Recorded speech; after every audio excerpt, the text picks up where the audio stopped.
નમસ્કાર, આપનું હાર્દિક સ્વાગત છે એજ્યુકેશન ગુજરાત ચેનલમાં.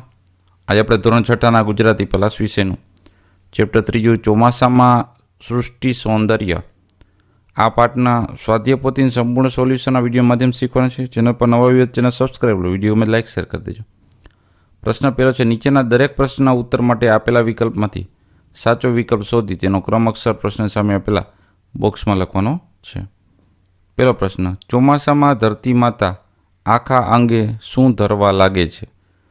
તો એ છે ઓપ્શન સી, લીલી સાડી.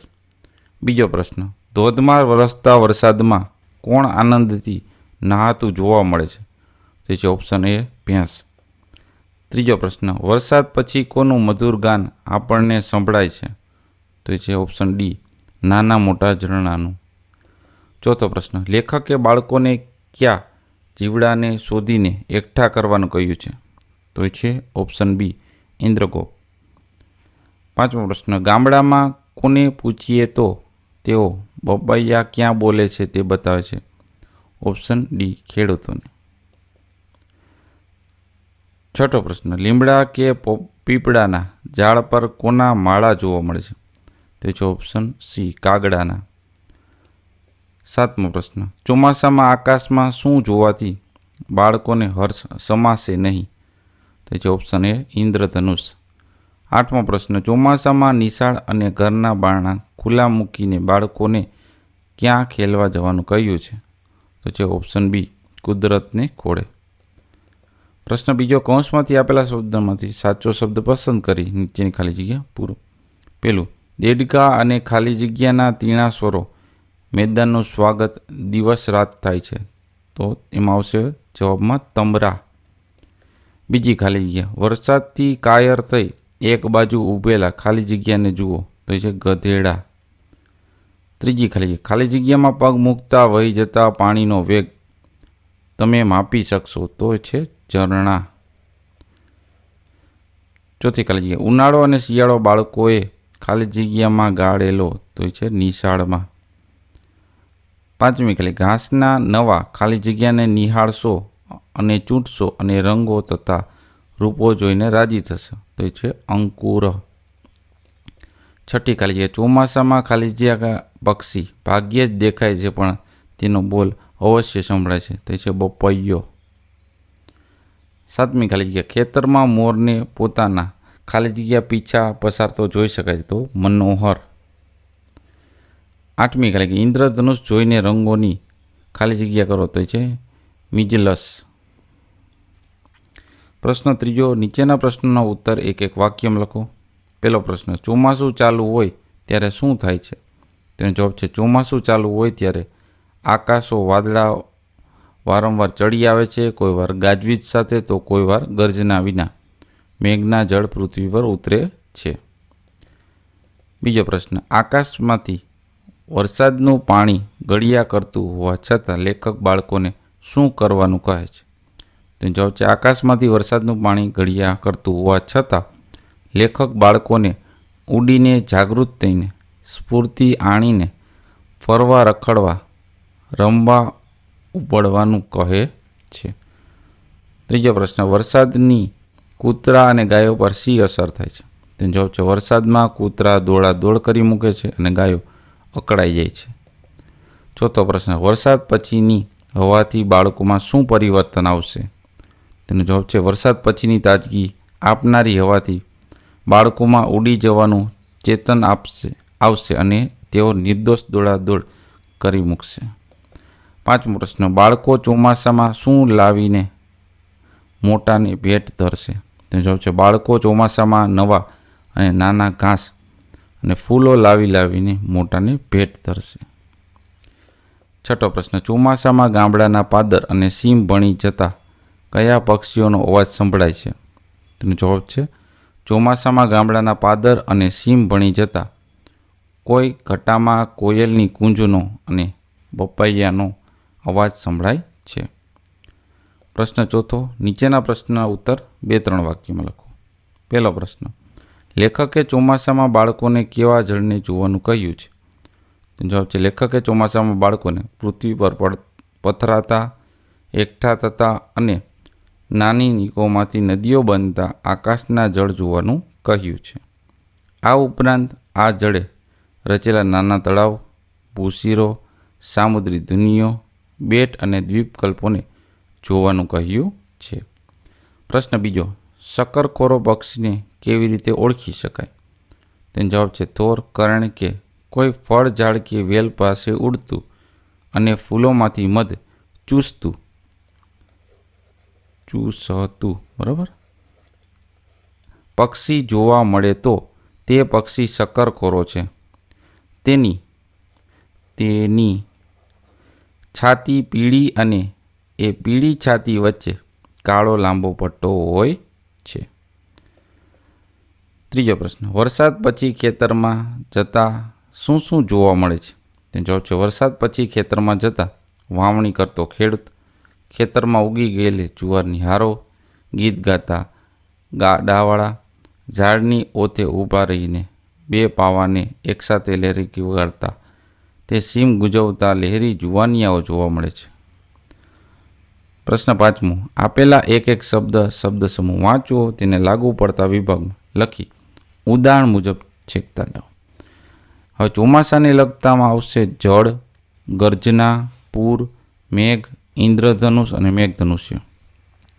બીજું ચોમાસુના જીવો, તેમાં આવશે દેડકા, કાનખજૂરા, વીંછી, ફૂદડા, પાંખાવાળા મકોડા. ત્રીજું જગ્યા કે વસ્તુની વિશેષતા દર્શાવવા માટે લીલું, તીણું, ઝીણું, આમ તેમ, આજુબાજુ, સહજ, ધોળું, કાળું, સરસર, ઝાંઝરું, તળિયું, તપકીરિયું, મોટું, નાનું, લીમડો, ચોખ્ખું, આખું, હમણાં, જાડું, પીપર, ઊંચું નીચું અને રંગબેરંગી આવશે. નદીને લગતામાં આવશે જળ, પૂર, રેતી, કાંકરા, માછલા, વહેતું, છીપલા, શંખલા, ભેખડ, કાંઠો અને તણાવું. પાંચમું પક્ષીઓને લગતામાં આવશે શક્કરખોરો, મોર, પીંછા, કાગડો અને માળો. છઠ્ઠું ક્રિયાના વિશેષતામાં આવશે વારંવાર, મધ ચૂસવું, નાચવું, વહેવું, કરડવું અને નીતર્યું આવશે. પ્રશ્ન છઠ્ઠો, રેખાંકિત શબ્દો ફકરામાં આડાઅવળા લખાઈ ગયા છે, તેને યોગ્ય સ્થાને મૂકી ફકરો ફરીથી લખવાનો છે. તો ફકરો આ રીતના થશે કે એક પહેલવાન છોકરો હતો, એ નીચે ઊભો રહ્યો, એનાથી હલકો તે છોકરો પહેલવાનના મજબૂત ખભા ઉપર ચડી ગયો. એનાથી હલકો હતો એ બીજા છોકરાના ખભા પર ચડી ગયો. ચારેયમાં સૌથી ટીણીકો હતો તે ત્રીજાના ખભા ઉપર ચડી ગયો. એ તો ઘણે ઊંચે પહોંચી ગયો.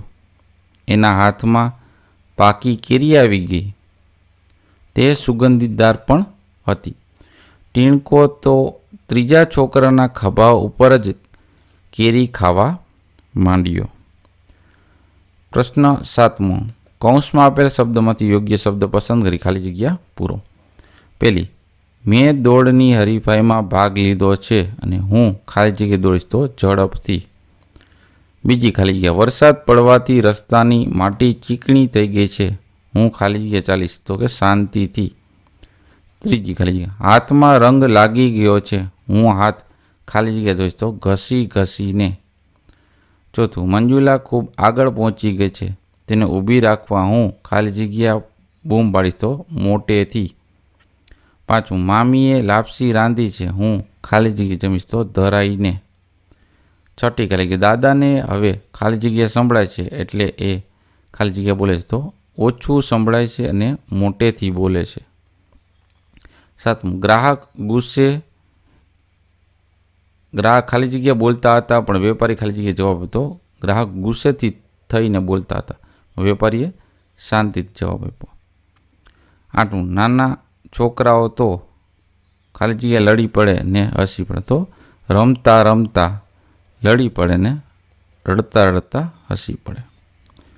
પ્રશ્ન આઠમો, અહીં નામ વિશેષતા અને ક્રિયા વિશેષણની જોડ આપી છે, તેવી બીજી જોડ ઉમેરો.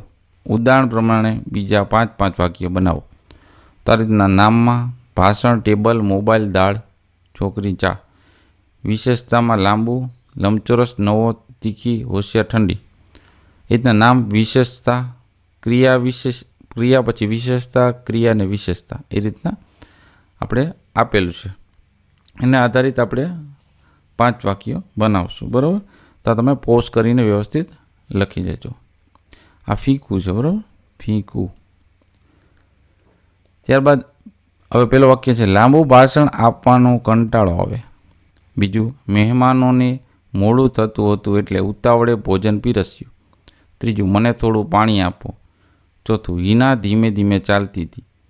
5મું વાક્ય, બિલાડી લંબચોરસ ટેબલ પર બેઠી છે. 6, શેરીનો કાળિયો કૂતરો હવે અજાણ્યાને પણ ભસે છે. 7મું, છોકરા સાચવીને રમે છે. 8મું, મુન્ની પથારીમાં આમ તેમ હલે છે. 9મું, મારો નવો મોબાઈલ ખોવાઈ ગયો. 10મું, મને શાક ફીકું લાગે છે ને દાળ તીખી લાગે છે. 11મું, મમ્મી ખડખડાટ હસી. 12મું, સાંકળચંદ થરથર ધ્રુજે છે. 13મું, ઊંચો છોકરો ઝડપથી વાંચે છે. 14મું, કોરોનાથી લોકો ટપોટપ મરવા લાગ્યા. 15મું, તે ખોખારીને કંઈ બોલ્યો નહીં. 16મું, હળવે હળવે દરજી મારા મંદિરે આવો ને. હરજી. 17મું,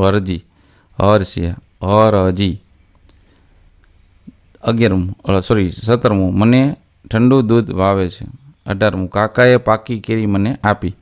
19મું, આપણે ધીમેથી જમવું જોઈએ.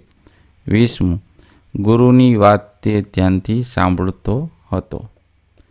પ્રશ્ન 9મો છે, કૌંસમાં આપેલા ક્રિયા વિશેષણોને યોગ્ય ઉપયોગ કરી ખાલી જગ્યા પૂરો.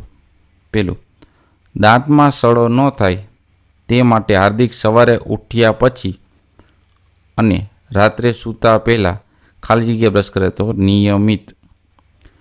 બીજું, મિનલને નવી નવી વાનગીઓ શીખવી ગમે છે. તે ખાલી જગ્યા જાત ભાતની રસોઈ બનાવતો કે અવારનવાર. ત્રીજું, મોટા ભાગે તો રેખા જ રશ્મિના ઘરે જાય. રશ્મિ તો રેખાના ઘરે ખાલી જગ્યા જ જાય તો કોઈક વાર. ચોથું, નાની રિસેસ હોય ત્યારે વિદ્યાર્થીઓ ખાલી જગ્યા રમે અને મોટી રિસેસમાં વધારે. તો એમાં નાની રિસેસ હોય થોડી વાર રમે. 5મું, સલીમના મામાનું ઘર નજીક છે. તે તો મામાને ત્યાં ખાલી જગ્યા પહોંચી જાય તો વારે ઘડીએ. બીજું છે વિગત, એમાં પહેલી ખાલી જગ્યા, કેળાની છાલ પર પગ આવતા તે ખાલી જગ્યા લપસી પડ્યો તો એકાએક. બીજી ખાલી જગ્યા, તમે મને ખાલી જગ્યા ફરવા ક્યારે લઈ જશો તો કે બહાર. ત્રીજી ખાલી જગ્યા, પાણીની ટાંકીની ખાલી જગ્યા શું પડ્યું છે તો કે અંદર. ચોથું, તમે મને ખાલી જગ્યા જાણ કરી નહીં તો કે કેમ જાણ ન કરી. 5મું, ખાલી જગ્યા, હું તારી સાથે વાત નહીં કરું તો કે હમણાં. 6, ખાલી જગ્યા, આપણે એને ત્યાં ખબર કાઢવા જઈ આવીએ તો કે અત્યારે. 7મું, ખાલી જગ્યા, ઊભું છે તે કોણ છે? ત્યાં ઊભું છે, ત્યાં. 8મું, તમે મને કાલે ખાલી જગ્યા ફોન કરજો તો કે અવશ્ય. પ્રશ્ન 10, કૌંસમાંથી શબ્દ પસંદ કરી ઉદાહરણ જેમ સરખામણી કરવાની છે. તમા ચકોર, લખોટી, મોતી જેવી શું હોય? આંખ હોય. બીજું, કૂતરા, કાગડા, બિલાડી, બચ્ચા જેવી શું હોય? નીંદર. ઢીંગલા, ચાંદલા, ગુલાબ જેવું શું હોય? બાળક. રાવણ, કુંભકર્ણ, રાક્ષસ જેવું શું હોય? મોઢું. મોસોતું, નેપકિન અને ગાભા જેવો રૂમાલ. ત્યારબાદ પ્રશ્ન 11, નીચેના શબ્દોની જોડણી સુધારીને લખો.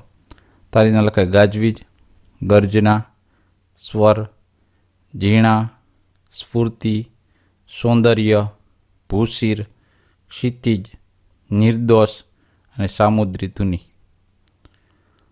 પ્રશ્ન 12મો, નીચેના શબ્દોના બે સમાન નથી શબ્દ લખો. તો વરસાદનું થાય પર્જન્ય, મેં. બીજું, પાણીનું થાય જળ, નીર. ત્રીજું, ઝાડનું થાય વૃક્ષ ને તરુ. ચોથું, પથ્થરનું થાય પાષાણ ને પહાણ. 5મું, જરાનું થાય લગીર અને સહેજ. પ્રશ્ન 13મો છે, નીચેના શબ્દોના વિરુદ્ધાર્થી શબ્દ લખો. પેલું, કાયરનું બહાદુર, બહારનું અંદર, બાંધેલીનું છૂટી, નિર્દોષનું સદોષ, એકનું અનેક અને હર્ષનું થશે શોક. પ્રશ્ન 14, નીચેના શબ્દ સમૂહ માટે એક શબ્દ લખો. પેલું, જમીનની સમુદ્રમાં આગે સુધી ગયેલી સાંકડી પટ્ટી એને કહેવાય ભૂશીર. બીજું, બે સમુદ્રને જોડનારી સાંકડી પટ્ટી એને કહેવાય સામુદ્ર ધુની. ત્રીજું, જેની 3 બાજુએ પાણી હોય તેવો જમીનનો ભાગ એને કહેવાય દ્વીપકલ્પ. ચોથું, આંખને પૃથ્વી આકાશ સાથે મળી જાય એ કાલ્પનિક રેખા એને કહેવાય ક્ષિતિજ. પાંચમું, ચારે બાજુએ પાણીથી વીંટળાયેલ જમીન એને કહેવાય બેટ. છઠ્ઠું, પાણી જવાનો રસ્તો એને કહેવાય નીક. પાણી જવાનો રસ્તો જ્યાંથી પાણી નીકળી જાય એમ ટૂંકમાં. સાતમું, વાદળાની ગર્જના અને વીજળી એને કહેવાય ગાજવીજ. આઠમું, રાત્રે તીણા અવાજથી બોલતું જીવડું તંબરું. નવમું, ચોમાસામાં થતું એક જીવડું એને કહેવાય ઇન્દ્રગોપ. પ્રશ્ન 15મો, નીચેના વર્ણ સામ્ય ધરાવતા શબ્દોના અર્થ આપી વાક્ય પ્રયોગ કરો. ચોમાસું એટલે કે 4 માસની અને વર્ષા ઋતુ પણ કહેવાય. અને ચોમાસું એને કહેવાય ચોમાસામાં થતું હોય. વાક્ય, ચોમાસું 4 માસનું ગણાય છે. અષાઢ, શ્રાવણ, ભાદરવો અને આસો. જ્યારે વાક્યમાં બીજું છે ચોમાસું પાક આ વર્ષે સારો થયો છે. હાર એટલે કે પરાજય અને હાળ એટલે કે ઓળ અથવા પંક્તિ. વાક્ય, કબડ્ડીમાં અમારી ટીમની સખત હાર થઈ. અને બીજું વાક્ય થશે સારસ પંખી પાણીમાં હાર બંધ તરતા હતા. ત્યારબાદ આ પાઠની પ્રવૃત્તિમાં કોષ્ટકમાં વિશેષણ ફરતે આ રીતના વર્તુળ કરવાનું છે લંબગોળ, અને ક્રિયા વિશેષણ નીચે લીટી કરવાની છે. તો વિશેષણમાં આવશે ખારો, ફાટેલું, બે, ગરમ, ફળદ્રુપ અને ઊંડી. ક્રિયા વિશેષણમાં આવશે ટપોટપ, ધીમી, સદાય, શાંતિથી, ક્યાં અને રોજ. બરાબર. હવે આમાં તમે જુઓ, આમાં વિશેષણની ફરતે આપણે સર્કલ કર્યું છે અને ક્રિયા વિશેષણ નીચે લીટી. અહીંયા એક લીટી છે, બીજી, ત્રીજી, અહીંયા 3 લીટી ઊભી છે આ રીતના. બરાબર, આ રીતના. રેડી? તો આ આપણે આ પાઠ ત્રીજાનું સંપૂર્ણ સ્વાધ્યાય પોથીનું સોલ્યુશન જોતા રહો. એજ્યુકેશન ગુજરાતી ચેનલ શીખતા રહો. Thank you. આભાર.